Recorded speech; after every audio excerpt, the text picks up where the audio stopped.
Hey, I'm hanging out here by my parents' gravesite, and there's little yellow flowers. And then there's there's a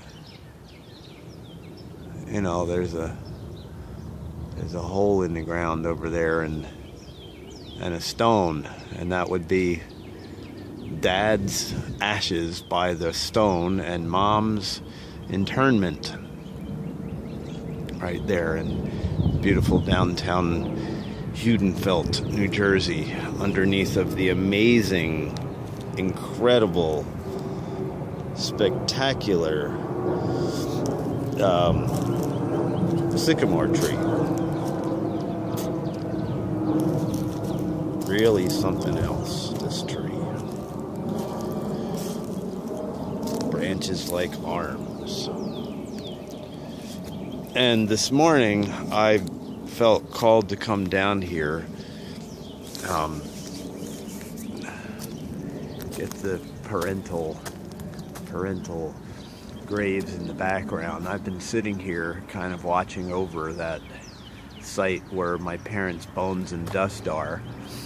And this morning I was reading a piece posted by a courageous youngster that said that a woman loses up to 10 pounds of blood in a lifetime through her cycle. Now, you might say, oh, that's a weird and gross and inappropriate topic to talk about. But look, I'm alive. I'm the one that was adopted in the womb. You know, the mommy, the bones of the woman who was in the dirt right there brought forth these bones right here. My actual bones formed in the bones that are down there on the ground. And so to talk about blood loss from a woman's cycle and all that kind of life stuff feels really appropriate right here. And in the midst of some research that was launched by this post about a woman losing up to 10 pounds of blood, and I think the comment was, that's enough blood to die 10 times.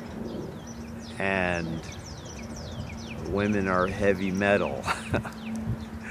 It was a cool comment, or a cool post. And I started doing some research, and I'm like, okay, well, how many pounds of blood does a man lose in a lifetime?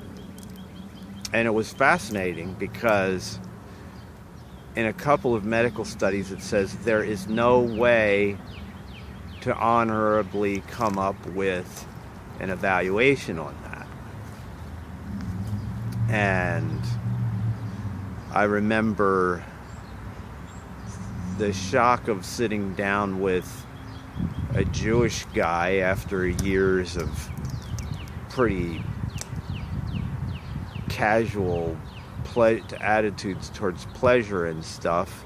And the Jewish guy said, hey, well, when you're raised a Jewish boy, you're told that the seed has your babies in it, it's got the blood in it, so you don't play around with it and you want to keep it inside of you. And I was like, wow, nobody ever said something like that to me. That's pretty wild.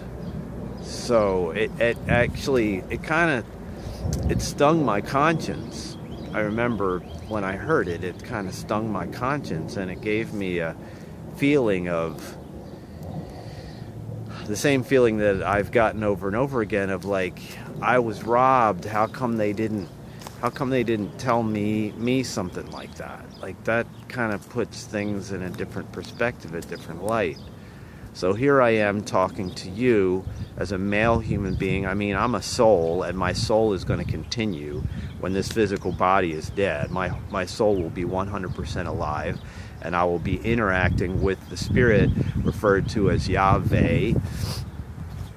And it's interesting because I didn't choose to be born in a male form and to be born in association with these two peoples.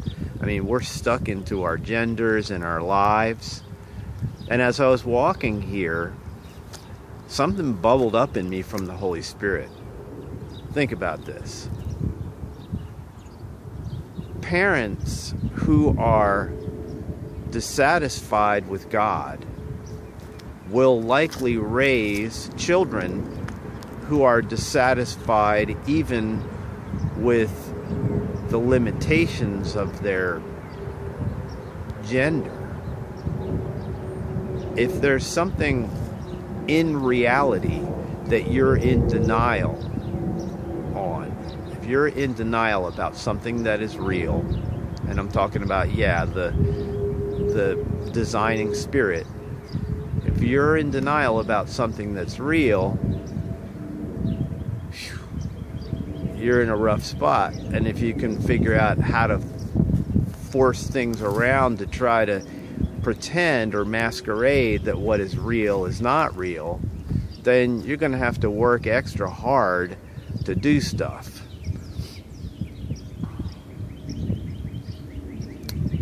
Like even change your gender if you're dissatisfied with it. I mean, I was mighty dissatisfied with male human beings, and I didn't feel like I needed to have a sex change, but I was really upset because I felt like the female human being was a lot more insightful and kind. And I mean, when I discovered that the male human being has the ability to hold his blood in him or to let it out, but the woman doesn't have the choice of that. The woman actually, the blood that's released from her is in a cycle that comes literally from the highest place. And not just the natural place, but the highest place. Because if you look at, now listen to this, if you look at menstruation in mammals, the uterine lining is resorbed, it's reabsorbed, it's absorbed by the uterine lining. And the lining comes apart, it's absorbed by the body. There are no bloody menses in mammals. And also, you do not see a regular, normal, natural masturbation to ejaculation in mammals. You do not see it. It is not natural practice. It is not life flow practice. The life flow of the male human being in mammals, in nature, goes into the sweet, wonderful place where the blood of the woman is receiving the blood of the man. And the girl animals don't even have bloody menses. So the two of the problems that came in that moment in Genesis, what was it, Genesis 2:16 to 24, I think, is that whole section about like what's going to happen to the male and the female. And the reality of the land being cursed, it's partly cursed by the blood of the man and the woman falling on the ground. It's curious. It's really amazing. And so the concept of the woman, the man in a society where the men learn self-control, which is actually makes things more pleasant for the woman in the marriage bed. If the man learns self-control and retaining his chi, his seed, it's really interesting because I read today that in abstinence, the male human being resorbs or just absorbs the seed, the sperm, that is not released, so that there's a constant refreshing, but there's no loss. So in abstinence with men, see, the woman doesn't lose her chi in the midst of sexual intercourse. Her chi is lost when the egg comes out and when the uterine lining is cleansed. But the man has the ability to either live longer, retain blood, retain life, or give it out.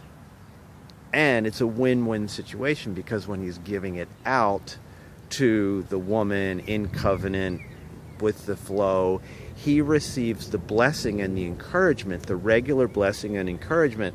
When he's being, one of my favorite teachers, Mantak Chia, says that you don't receive the energy that you give out in the sexual interaction. You don't receive that energy in the midst of the intercourse with the other one.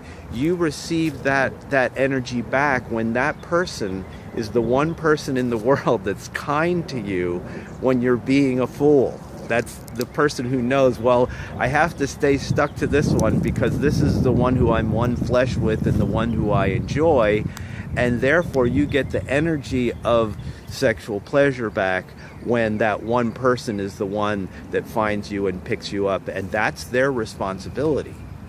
Now in singleness, we have a interactive responsibility to care for one another. So all these great things came up this morning, and I felt called to walk down here where the bones and dust are and make a couple of mentions about how it's very wise for the women and the children to pray for the men, that they might be able to hold their blood and not give it out until it's the right time. And their life will last longer. So the man doesn't have 10 pounds of blood given out over a lifetime. It was neat because in the study it actually said that there's no real way of evaluating, because there are men who do not give out. It's interesting. So there's wisdom to be found, and if we can't talk about this stuff and be real about it and watch over one another's lives, especially with all the obsessions and the intimacies and stuff that can happen just instantly through the web. I mean, forget about porno. You understand you've got a young generation of people, youngsters, who can actually create excitement for one another through their devices. So it's a time when young people want to be really real. I mean, how is your daughter going to come to you and say, Daddy, I'm really kind of scared because I've been showing my body to a couple of guys on the web and I know it's wrong and it's freaky and I don't know how to handle it. I mean, if the children are not hearing the fathers especially talk about, okay, look, you guys need to pray for me. I'm really going through this stuff. I'm angry at this guy and I can't stop being angry and I know it's probably a spirit on me or something like that. I need your prayers. If parents are not talking that candidly about every aspect of their life and the wickedness that they've done and the foolishness that they've done, I mean, the parents may actually be setting their children in a kind of jail, in a bondage. I mean, I believe that the parents, the sins of the parents are actually part of the blessing of the children. God's wise. He knows how to knit together bad things and good things together and make an even better thing. Like when my parents finally broke down and told me when I was 24 that my physical daddy was somewhere else, I was like, freak out. It really started changing my life. So if you talk about the scary sins, the hidden things, the hidden abortions, the hidden relationships, the things that, that need to be carried by the community, when you start talking about those little hidden things that need to be carried by everybody, then peace can fall and the next generation can really rise up well. Don't forget, all sexual behavior affects everybody. That's right. My sexual behavior in secret, even when I'm by myself, affects everybody in my entire life. It's true, it's true, it's true. There's nothing that you do that doesn't affect everybody. That's why, Yeshua says, you're going to have to give an account. You're going to be held accountable for every idle or casual word that you speak. So watch out. Don't say, you never do the dishes.